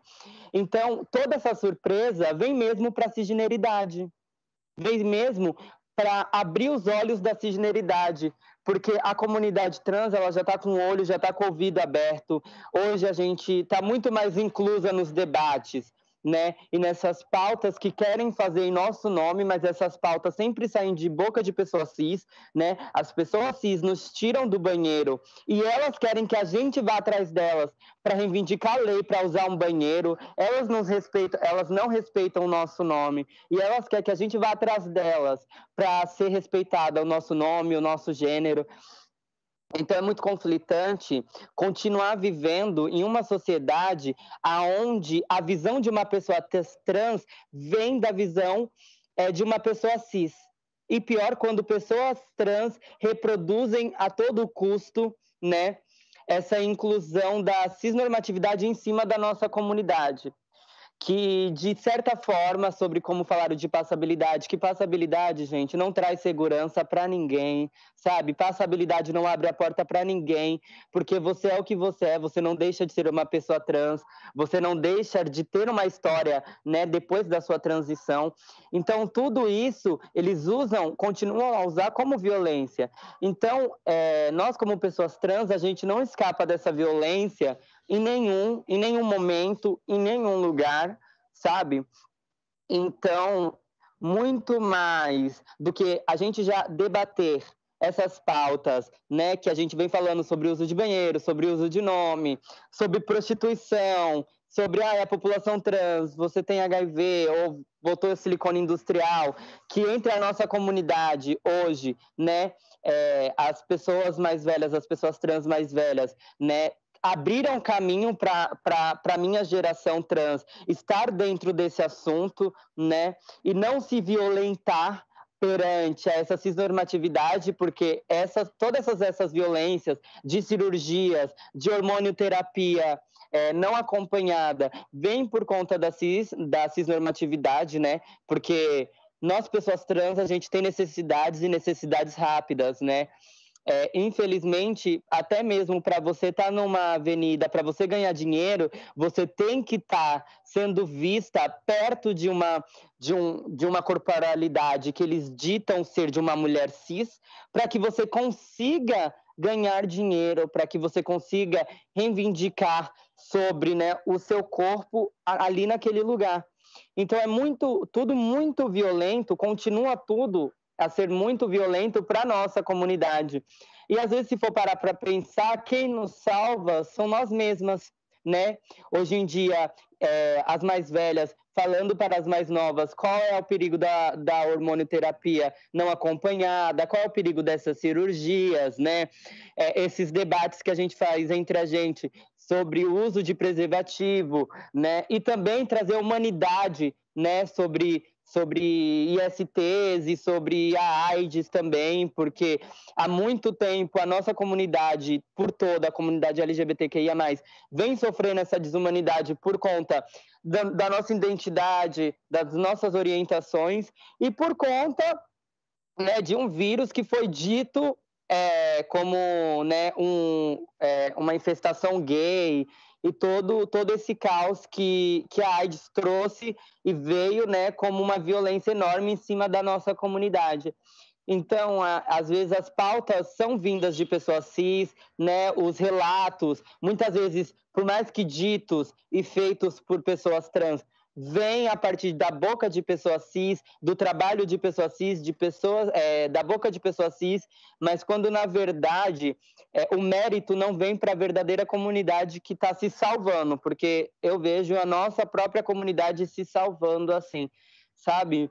Então, eu acho que ainda tem um trabalho muito longo a ser feito, a ser percorrido, né? Principalmente para a comunidade T, né? Que além dessa violência cisnormativa, a gente tem essa violência que vem da nossa comunidade trans, também vem da comunidade LGBT por um completo. Então, a gente como, né, pessoas da sigla T, a gente tem que debater entre a gente como a gente inclui, né, essas novas diversidades de gênero que está chegando, como a gente continua a incluir nós que já estamos nessa caminhada e como a gente pode fazer para não ter que pedir autorização mais de uma comunidade cis patriarcal branca. Como a gente faz para reivindicar a partir de nós mesmas, sabe? Sem precisar da autorização, sem precisar, muitas vezes, gritar ou bater o pé na porta, né? Como a gente faz a partir de nós mesmas. Então, eu agradeço, né, por essa pesquisa, por ter sido uma pesquisadora, me trouxe muita humanidade, me trouxe muita riqueza sobre a diversidade da nossa comunidade, e não só sobre essa diversidade linda que a nossa comunidade tem, mas a diversidade de problemas, né, de escassez, de violência, e como abriu o meu olho, né, enquanto uma pessoa trans que tem certos privilégios, porque a nossa comunidade precisa ser feitos recortes. Eu não posso chegar aqui e falar sobre todas as violências cercadas pela nossa comunidade T, porque eu tive certos privilégios de um acolhimento de uma família, de um estudo completo, né, de cursos para qualificações de vida, e não é essa a realidade da nossa comunidade, se possível nem de 50%, não é. Então eu gosto de fazer esse recorte, eu gosto de entender, né, porque como uma mulher trans eu quero abrir caminho para toda a nossa população T, e para a nossa população ter como um completo, né? Eu quero trazer essa diversidade, porque é só na diversidade que a gente vai se sentir representada, a gente só vai se sentir representada quando a gente se vê perante as câmeras, perante os textos, perante as leis, sabe? Que, se possível, escritas por nós. E é isso, e que a gente continue tendo força, que a gente continue tendo resistência, porque eu tô vendo que o tempo tá curto, então não sei se vai dar para me dar mais uma fala. E que é isso, que a gente continue potente, né, para trazer essa qualidade de vida que a gente precisa ter, que a gente seja vista como humanas, né, como pessoas humanas, que a gente consiga ter um relacionamento nessa sociedade sem divisão de gênero, né? Porque gênero é construção social, a gente constrói, a gente é porque a gente construiu, porque a gente se vê na sociedade dessa maneira. A gente não nasce sabendo, a gente não nasce sendo. Então, que a gente continue lutando pela liberdade de expressão, né? Por menos violência à comunidade trans. E é isso, obrigado pela fala. Obrigada a você, Cole, uma fala, nossa, muito potente, nos fez aqui pensar sobre essa questão do protagonismo, né, desse lugar, né, que você ocupa na sociedade, desse lugar que você ocupou nessa pesquisa, nesse mapeamento. Nós é que temos que agradecer a sua fala. Então, agora, de imediato, já passo a fala para a Aisha e depois segue a fala a Margot. Pois então, gente, quero agradecer o convite de vocês, quero agradecer ao pessoal do SEDEC, o pessoal do gabinete do Eduardo Suplicy, o Jordano, por ter me proporcionado de ser uma pesquisadora. Aprendi muito com esse trabalho de pesquisadora do mapeamento trans. Conheci muitas pessoas maravilhosas, senti um pouco das dores dos próprios entrevistados que eu entrevistadas. Teve situações que eu tive que entender, não como pesquisadora, mas como humana, de ajudar em algum sentido algum entrevistado da pesquisa. Vejo que ainda A questão de violência, de não respeito a leis, a decretos que existem na cidade, existe muito. Principalmente no SUS, na questão de hormonioterapia. De 54% não tem essa chance, não tem essa oportunidade. Mas, infelizmente, as filas desse processo de hormonização, tanto no ambulatório TT como nas outras UBSs que atendem, são muito grandes. Então, a gente teria que dar uma olhada sobre isso, ver o que poderia ser feito, o qual poderia ser o prolongamento para essa atividade, desse atendimento. Outra coisa que a gente não pautou no nosso mapeamento foi pessoas periféricas, pessoas transperiféricas. As questões de como elas se encontram hoje em dia. A gente relatou muitos, assim, que eu percebi no mapeamento, foi pessoas trans que têm uma faixa de renda muito melhor do que pessoas periféricas. Na periferia mesmo, a gente não conseguiu entrar devido à pandemia. Mas foi uma experiência maravilhosa, deu para levantar os bons dados. Graças a esse mapeamento, eu decidi concorrer à eleição do Conselho Municipal, onde eu tive uma grande surpresa de ter sido eleita nesse ano como a mulher transexual mais votada. Espero e já estou, junto com a coordenação, fazendo muitas coisas, pautas para que sejam feitas, não só que fique no papel. E acho que é isso, não tenho muito o que falar. Eu gosto mais de fazer as coisas do que muito dizer. Não sou muito daquela de ficar dizendo, conversando e colocando a minha cara em câmera, entendeu?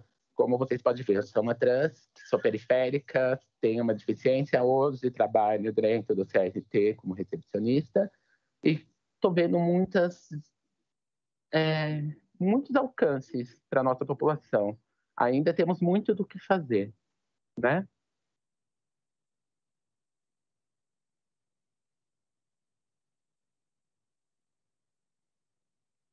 É isso, Elizabeth, não tenho muito o que falar. Espera aí que deu um... Peraí, isso, agora eu voltei. Queria então que vocês, já que tem um tempinho, que você e a Cole falassem um pouco sobre como que vocês veem esse mapeamento trans enquanto uma ferramenta de transformação de toda essa realidade, esse mundo cisnormativo e transfóbico e excludente e violento que a gente tem. Como que vocês percebem isso, né? Enquanto participantes e enquanto pessoas trans também. Como que vocês veem a potência desse mapeamento, a importância desse mapeamento? Na questão de violência, a gente vê que tem muito ainda o que ser batido, o que ser conversado. Igualzinho, em transporte existe muita violência hoje em dia, que tem uma pauta que eu joguei no Conselho Municipal sobre isso. Não só para pessoas T, mas para a comunidade LGBT em geral. É uma coisa que a gente tem que ser batida muito, é o decreto, a lei que existe sobre transfobia, LGBTfobia. Na escola, não digo tanto, porque a escola, depois que teve esse programa do Transcidadania, mudou muita coisa. Como eu fui participante, eu posso dizer que violência hoje em dia dentro das escolas não estão tão 100%. Existem algumas falinhas ainda, alguns conceitos de violência, mas não é mais 100% como foi antigamente, entendeu? E sobre saúde, a gente tem que tentar dar uma melhorada no respeito de nome social, respeito sobre harmonização, em todo, mas deu uma boa ética. Esse mapeamento deu uma boa constância em números, em porcentagem de quadros do que a gente realmente deve estar ainda lutando para conquistar pela comunidade T e pela comunidade LGBT. Essa é a minha visão. Entendi. Alguns desses dados que a Carla mostrou foi uma surpresa para você? Não, que você pensou, eu não imaginava que fosse assim. Por exemplo, para mim foi uma surpresa a questão de 54% fazerem uso de hormônios por conta própria, né? Para você, para a Polly, você se amagou também, quer se manifestar em relação a isso. Teve algum dado que foi surpreendente em relação a, sei lá, escolaridade, ao trabalho, a raça, cor, acesso à saúde, enfim, tudo que foi falado? Escolaridade até que eu me surpreendi um pouco, mas em questão de hormônio não, eu pensei até que seria mais. Na minha visão, eu até pensava que seria mais pessoas que fizessem uso por conta própria de hormônio. Tá. Cole, você quer falar alguma coisa sobre isso que a gente estava discutindo agora? Então, eu tô com ela, eu acho que a numeração escolar foi uma coisa que eu fiquei bastante surpresa e feliz, né? Saber que tem pessoas trans que continuam a resistir pelo ensino, né? Mas os outros quesitos não. E eu acho que, como ela falou, foram levantados bastantes dados e dados verídicos, né? Porque veio da boca da nossa população, foi a população trans que falou. Então, se eles falaram é isso, está acontecendo isso, eles querem reivindicar por isso, eles querem melhoria nisso. Então, que possa ser usado para muitos debates, que possa ser usado para uma qualidade melhor de vida para a nossa população, que as pessoas LGBTs, né, que estão nesse lugar de privilégio, principalmente pessoas cis LGBTs, que têm esses lugares nas câmeras, nos senados, enfim, usem, né, desse material para reivindicar, para conseguir debater, mas que também leve a nossa comunidade, né, para que a nossa comunidade afirme, para que a nossa comunidade dê mais argumentação do que só os dados, né, porque os dados vêm, mas existe toda uma história atrás dos dados, então é importante saber a história atrás desses dados, o como que essa sociedade, o como a nossa comunidade chega ali, o que a sociedade faz para a nossa comunidade estar naquele lugar, o que a nossa sociedade faz para que a gente não esteja nesse lugar, o que a sociedade fez para que o número de escolaridade de pessoas trans subissem, né? A gente precisa também entender como essas pessoas trans foram acolhidas na escola, para que outras pessoas saibam acolher os nossos corpos em outros lugares. Tá ótimo, então. Muito obrigada. Acho que agora a gente pode passar a fala para Margot. E depois a gente dá sequência aos questionamentos e já parte para o encerramento. Pode falar, Margot.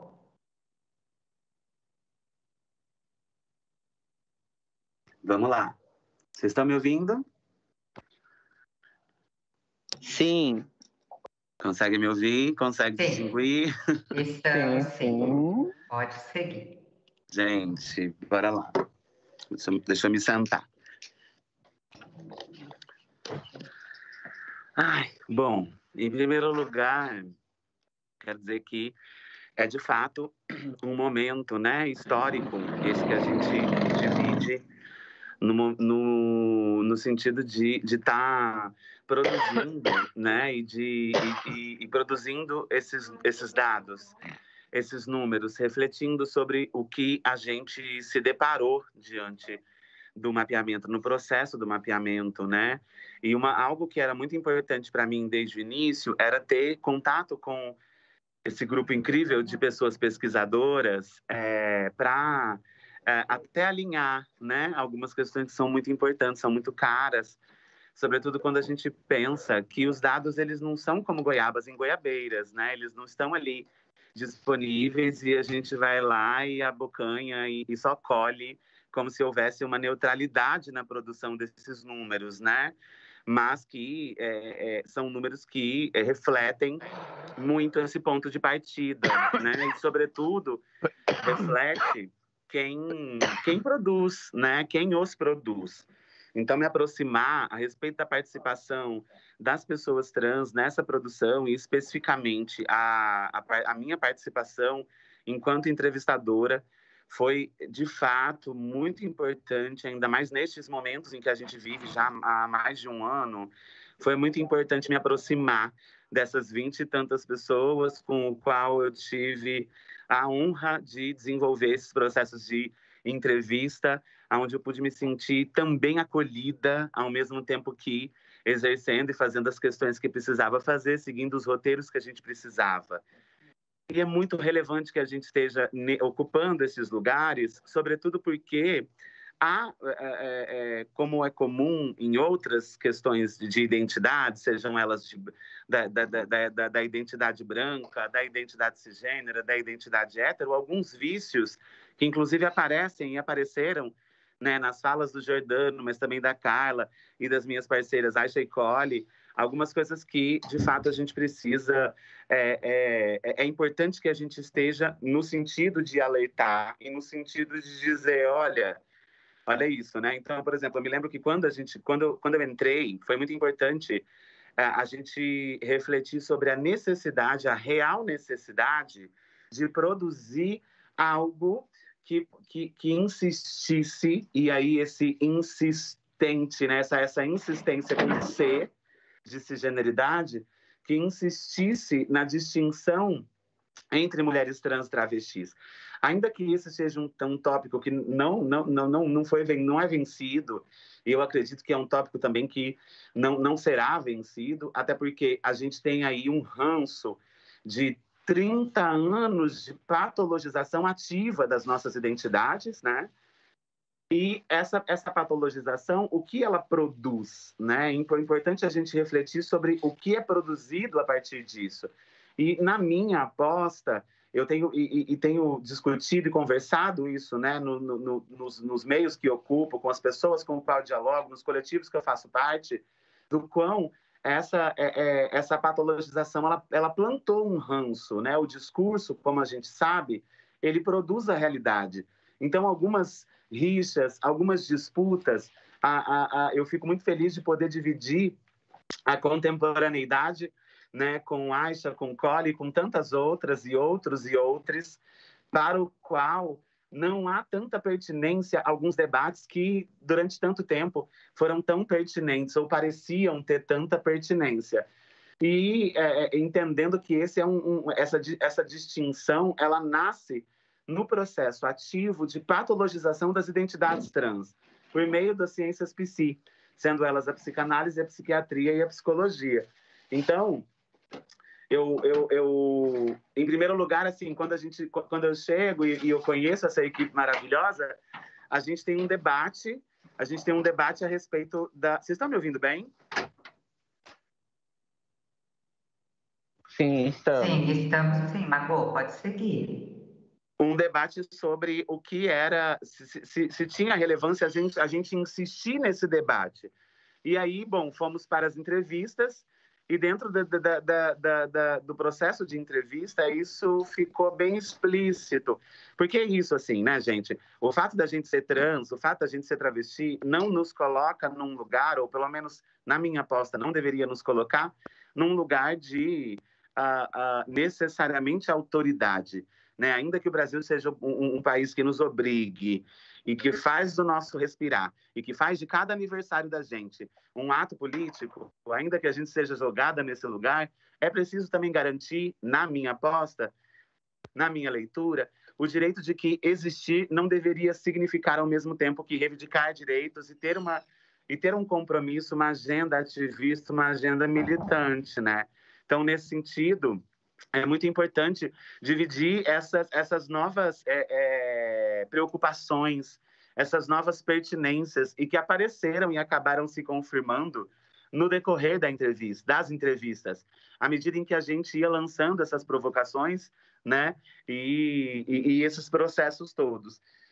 É muito relevante que a gente possa ocupar. Então, esse processo todo, desde quando a pesquisa, né, o mapeamento ele foi proposto, em que ele encontrou atores e atrizes, né, pessoas atuantes que se levantaram e que lançaram questões, mas que também propuseram, né, lançaram suas críticas nesse sentido, eu acho que fez com que essa equipe, especialmente, muito atenta e com muito esforço para realizar essa escuta atenta, né, e de atuar nessas posturas, isso contribuiu muito para que a gente pudesse crescer ao longo do processo e que a gente pudesse também estar atenta para descobrir, né, e para ter contato com aquilo que era importante, né? Como, por exemplo, a gente viu aí, dados a pergunta que eu não me lembro quem que fez, acho que foi a Elizabeth que fez a respeito não me lembro se era da formação, que a Beth fez uma pergunta, você não estranha tal número não te é estranho? Sobre isso, eu fiquei refletindo muito sobre também outras, apesar deste ser o primeiro mapeamento, e aí multifatorial, vamos botar assim, mas vários babados ao mesmo tempo, e não só pessoas trans e violência, pessoas trans e blá, blá, blá, pessoas trans e blá, blá, blá, um tema maior, mas algo mais aberto, que pudesse abranger outros temas, né, questões mais plurais, digamos assim. A gente sabe que existem instituições, né, existem coletividades de pessoas trans, como, por exemplo, a Associação Nacional de Travestis Transsexuais, com os quais a gente já... ou seja, questões metodológicas de levantamento, assim, no muco, no braço, entendeu? Levantando dados e produzindo, né? Tem o relatório anual que a ANTRA oferece todo final de janeiro e que foi lançado esse ano também, quer dizer, que mostra várias questões relativas à violência especificamente. Então, apesar de outras pesquisas já terem existido e da gente ter esse marco grande, que é essa atuação muito importante da ANTRA, com o qual eu tenho profunda admiração, desde quando eu comecei, né, a me colocar e a me reivindicar enquanto uma pessoa trans, é importante a gente reconhecer também esses lastros, entender que a gente... como já foi dito aqui, inclusive, né, acho que pelo Giordano, se eu não me engano, quer dizer, não estamos inventando a roda, mas também, ao mesmo tempo, está se podendo fazer de uma outra forma e com outros atores. Eu acho que é importante que houvesse, sim, pessoas cisgêneras envolvidas nesses processos, porque eu acredito que torna isso mais plural, tornam as perspectivas mais plurais, tornam algumas dúvidas e transformam, tem a possibilidade de transformar. Então, na minha leitura, na minha aposta, trazer a participação de pessoas trans, seja aplicando o questionário na primeira etapa, seja na minha figura especificamente, como convidado especialista de gênero e que também vem de um ranço, né, devido aos processos do mestrado, com relação a atravessar instituições sempre sozinha. É muito difícil ter essa figura única, ser a figura única, ser a única pessoa trans nos espaços, né? Então, hoje, por exemplo, eu me sinto muito contente de poder entender que alguns espaços, eles devem sim ser disputados, as pessoas trans travestis devem sim se ocupar e reivindicar historicamente seus direitos de serem pesquisadoras, de exercerem pesquisas, de estarem em outros mapeamentos. O meu desejo é que esse mapeamento de São Paulo, ele inspire também outros mapeamentos de outras capitais brasileiras, mas também de outras cidades, que se tornem referência. Foi um processo que, assim, eu estou participando agora dessa leitura final e tem sido muito emocionante me debruçar sobre esses textos. Acho que foi um processo transformador, sem dúvida nenhuma, como qualquer outro processo que a gente pudesse se debruçar para indicar caminhos futuros ou outras experiências. A gente poderia falar do contrário de potências, né? Mas é isso, focar também no quão potente foi esse processo, para mim, tem a ver com desorbitar, ou pelo menos tentar desaprender um processo que vai olhar isso. Isso é positivo, isso é negativo, uma visão binária, que a gente sabe muito bem que essa concepção binária do mundo, a gente sabe bem no Edi de quem isso explode, né, Mona? Então, a gente já está ligada nesses processos e sabendo bem deles.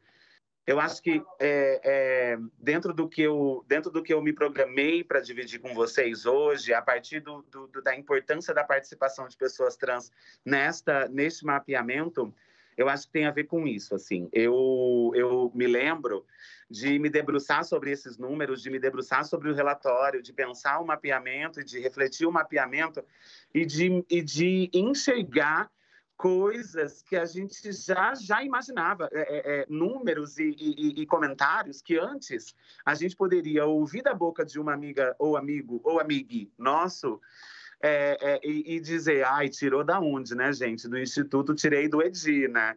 Ai, da onde você está tirando esse dado? E é isso, assim, alguns números, na minha aposta, na minha concepção, se confirmaram, né? Na medida em que isso, assim, à medida em que a gente se esforça para qualificar, né? E para não é vocalizar e não é dar voz, porque todo mundo tem voz, né? No sentido de se comunicar.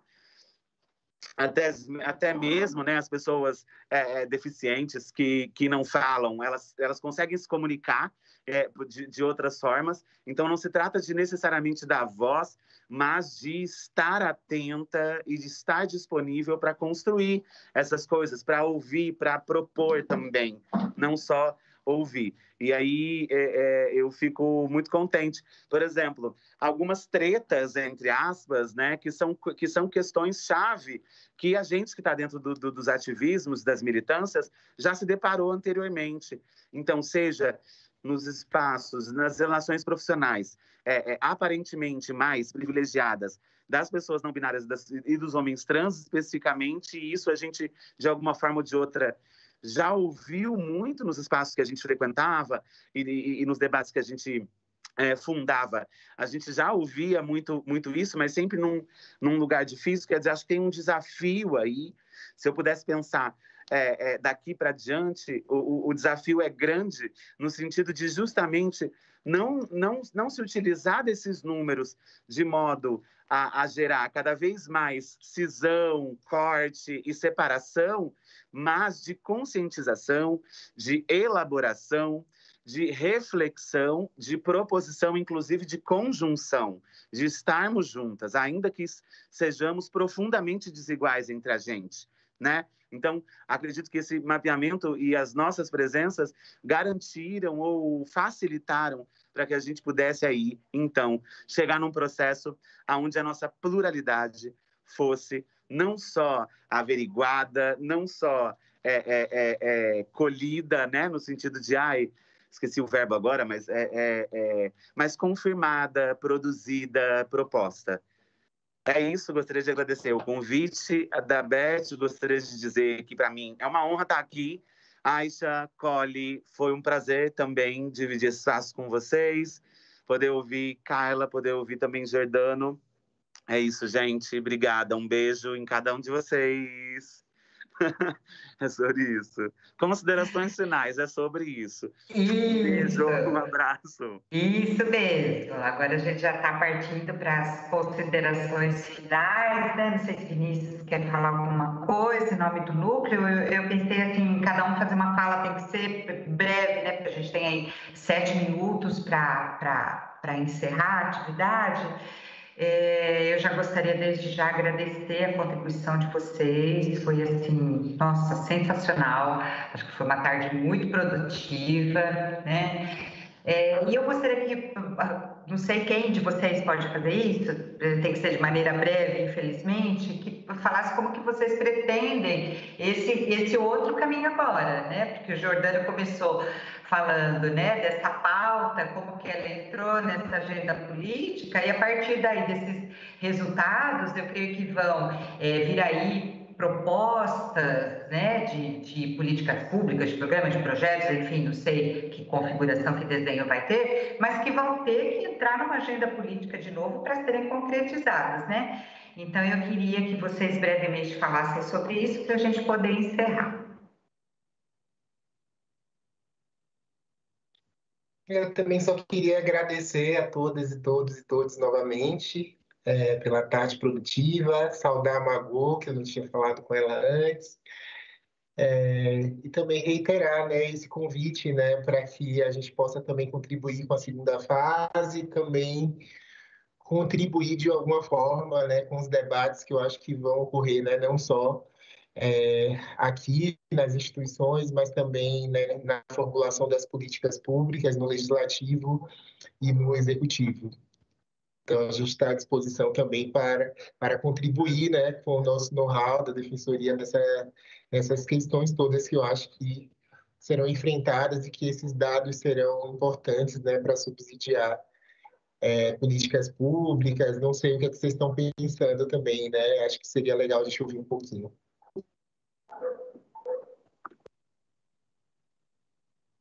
Acho que aí é comigo, né? Pelo jeito. Tá, vamos lá. Eu acho que assim, tem algumas questões que são importantes a gente, vou ser bem breve, tá? Mas eu acho que algumas questões são importantes da gente trazer aqui, né? A gente tem um projeto, o Suplicy tem um projeto de lei desde 2018 que prevê a empregabilidade para pessoas trans. Até a gente precisa agradecer o pessoal da Nudira, a Elizabeth, o Vinícius, que nos ajudaram com parecer técnico em relação a isso. Por quê? O que significa? Porque, no fim das contas, a gente previu um programa de empregabilidade para pessoas transexuais e esse projeto ainda não passou nem na Comissão de Constituição e Justiça, porque é uma composição majoritária no mandato passado, né? Era uma composição majoritariamente evangélica, e aí eles indicavam pela ilegalidade, como se fosse ilegal um pedido de empregabilidade para pessoas trans. E por que eu trago esse exemplo, né? Porque eu acho que esse exemplo ele é muito simbólico para mostrar que as barreiras elas são colocadas em todos os espaços e não seria diferente no espaço institucional, que sobretudo você tem uma discussão do público aí que você joga com bases que são extremamente conservadoras. Então, eu acho que um dos grandes legados desse mapeamento pode ser justamente a gente ter condições e artifícios para conseguir fazer essa disputa. Acho que esse é o primeiro grande legado, da gente trazer uma ressignificação, porque eu lembro que do Transcidadania, grande parte do Transcidadania da mídia, eles começaram a parar de bater no Transcidadania em 2015 e 2016, porque se assumiu uma narrativa de que o Transcidadania livrava, entre aspas, as mulheres trans da prostituição. Então, até a narrativa que serviu para a própria direita de parar de bater em políticas para pessoas transexuais, ela é moralizante, ela é problemática, ela é enviesada. Então, eu acho que a gente mostrar, eu acho que o primeiro passo desse mapeamento é justamente, o primeiro legado é justamente tanto qualificar políticas públicas, mas aí está dentro de uma atuação muito mais da prefeitura, né? A própria secretaria que tem agora todos os artifícios na mão de pensar o que vai fazer a partir daí, como transformar e construir políticas que sejam mais efetivas para a grande diversidade de pessoas transexuais que existem na nossa cidade. Mas, além desse aspecto mais direto, né? Agora a gente tem dado, vamos construir políticas públicas com base em evidências. Mas, além dessa dimensão mais pontual, eu acho que essa dimensão política é a mais importante. Primeiro, como uma dimensão para a gente poder fazer essa disputa política dentro da Câmara, para que a gente possa avançar com políticas, mas, sobretudo, a gente conseguir trazer cada vez mais pessoas transexuais para fazer essas disputas por elas mesmas. Então, eu acho que um processo, não vou dizer que isso é responsabilidade do mapeamento, porque não é, mas é muito importante ver, por exemplo, Érica Hilton, Samara Sóstenes, todas as três bancadas do PSOL, Caroline Yara, 3 bancadas do PSOL com pessoas trans. Então, essa representatividade, que é uma representatividade que vai muito mais além do que um espelhamento, nós não estamos procurando espelhamento, não é só ter pessoas transexuais por pessoas transexuais, como Tami Miranda, por exemplo, e ser uma pessoa que não luta por essa pauta e não luta pela elevação do grau de cidadania dessa população. Então, mas eu acho que agora a gente tem artifícios para, de fato, discutir essa questão de uma maneira um pouco mais qualificada, com base em dados, pensando em políticas, em discussões mais concretas, porque agora a gente sai, porque a expectativa de vida de pessoas transexuais no Brasil é 35 anos, porque morre uma. Então, além desses dados muito estigmatizantes, que até reforçam um estigma, ou que reforçam essa dimensão da violência, conseguir ter uma variedade e uma riqueza de dados, eu acho que vai nos ajudar, acima de tudo, a conseguir fazer uma disputa política por um espaço, por mais direitos e pela elevação do grau de cidadania de pessoas trans. E, sobretudo, garantindo que essas pessoas, de fato, possam estar à frente desse processo. Então, eu acho que nós, enquanto instituições, mandatos e tudo mais, eu acho que a gente tem um pouco esse papel de somar ou de criar as condições para que isso possa acontecer. Então, eu acho que agora a gente tem um legado, um produto aí para pôr debaixo do braço e fazer essa disputa, que ela não vai melhorar, ela não vai ser mais fácil do que ela foi, mas, de fato, a gente vai ter mais armas para conseguir fazer essa disputa e, de fato, conseguir elevar o grau de cidadania e que as pessoas transexuais possam estar onde elas quiserem, sendo respeitadas e, acima de tudo, em um espaço de poder. Gente, licença, eu posso apresentar uma exposição para vocês rapidinho? É uma exposição que tem aqui no Palco Lapa, né? Do 8M, de mulheres trans e travestis, né? Que a Casa NEM, junto com o Palco Lapa 145 aqui, fez, né? Essa exposição do 8M, mas acredito que essa exposição... É Rio de Janeiro, né? Só fala que é Rio de Janeiro, e aqui temos as representatividades trans e travestis, Érica Hilton aqui, Renata Carvalho, grandiosa, Malunguinho... Indiana Arai, né, madrinha, idealizadora da Casa NEM, entre muitos, Chica Manicongo, Resistência aqui para nós, né, Brenda... Olha, o Vinícius está perguntando se isso é no Rio de Janeiro, é isso, né? Isso, aqui no Rio de Janeiro. Tá legal. Bom, gente, são 17h01, a gente está assim no limite de encerrar. Vou passar a palavra final para o Vinícius e agradecer desde já a participação de vocês, agradecer muito por essa discussão enriquecedora e colocar mais uma vez o Nudira à disposição de vocês. E um grande abraço e vou deixar aqui para o Vinícius fazer as considerações finais. Eu já fiz os agradecimentos também, reitero os agradecimentos, né, pela tarde riquíssima, nos colocamos novamente, né, à disposição para contribuir com a continuidade do projeto, para participar dessas discussões, né, seja elaborando notas, seja estando presente nos debates também, né, em audiências públicas, como sempre fizemos, né, Beth? Então, estamos abertos aqui à disposição. Esses dados vão nos ajudar muito, né, a subsidiar, né, as nossas manifestações técnicas. Acho que agora a gente tem, né, um material bastante robusto e que retrata a realidade que a gente, né, acaba vivendo e trabalhando, né, na cidade de São Paulo. Então, agradeço novamente, né, e a gente fica por aqui hoje por conta do horário, mas segue dialogando em outros espaços. Uma boa tarde a todas, todos e todas.